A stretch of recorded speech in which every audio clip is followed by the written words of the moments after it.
ആ ഷഹർ മുബാറക്ക് ആദ്യം കിട്ടിയപ്പോ ആ മുടിയെക്കുറിച്ച് അമ്പലക്കടവ് പറഞ്ഞ് അതേതായാലും മുടിയല്ലാണ്, പിന്നെ മുടിയുള്ളത് അഹമ്മദ് ഹദ്രജിന്റെ കയ്യിലാന്നാ മറുപടി. ഒരു മുടി കോഴിക്കോട് ഏതോ ഒരു മർക്കസിലുണ്ടെന്ന് കേൾക്കുന്നു.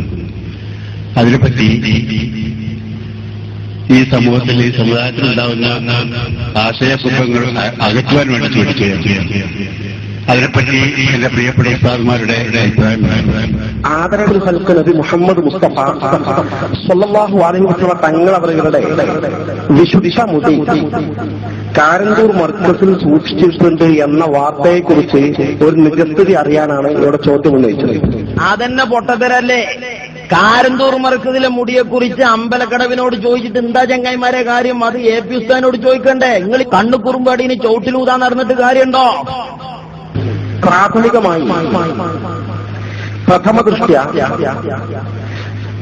അങ്ങനെ തിരുനബിയുടെ ഒരു മുടി കാരന്തൂർ മർക്കസിലുണ്ടെന്ന വാർത്ത സ്ഥിരീകരിക്കാൻ പ്രയാസമാണ്. എന്താ നിങ്ങൾക്ക് പ്രയാസം? കിട്ടിയത് എ പി ഉസ്താദിന്റെ കയ്യിലല്ലേ? പെണ്ണൊക്കെ നന്നായി, പെങ്ങളായി പോയില്ലേ?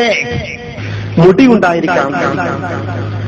മാത്രമല്ല ഇപ്പൊ കേൾക്കുന്നത് ഒരു കെട്ട് മുടി, നേരത്തെ ഒരു മുടി എന്നാ പറഞ്ഞത്. എപ്പ കേൾക്കണത്?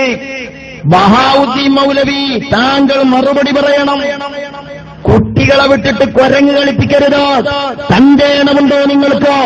ഈ തെരുവിൽ വന്ന് സ്വന്തം നാട്ടുകാരുടെ മുമ്പിൽ എഴുന്നേറ്റ് വന്നുകൊണ്ട് ബഹുമാനപ്പെട്ട കാന്തപുരം ഉസ്താദിന്റെ കയ്യിൽ ഷഹർ മുബാറക്ക്, കാന്തപുരം ഉസ്താദിന്റെ കയ്യിൽ ഷഹർ മുബാറക്ക്, ആദ്യത്തെ ബറക്കാത്തി ശൈഖുമാരിൽ നിന്ന് കിട്ടിയ ഷഹർ മുബാറക്ക്, ആ ഷഹർ മുബാറക്ക് കിട്ടുമ്പോൾ അവിടെ 2 കഷ്ണം മുടിയേ ഉള്ളൂ. അന്ന് കെട്ടുമുടിയുണ്ട് എന്ന് നിങ്ങൾ പറഞ്ഞിട്ടില്ലേ? അപ്പറഞ്ഞത് കള്ളമാണെന്ന് നിങ്ങൾ സമ്മതിക്കണം, അല്ലെങ്കിൽ അതിന് നിങ്ങൾ സനദ് ഹാജരാക്കണം. ഞങ്ങൾ ഖബറിൽ നിങ്ങൾ മുൻകറിന്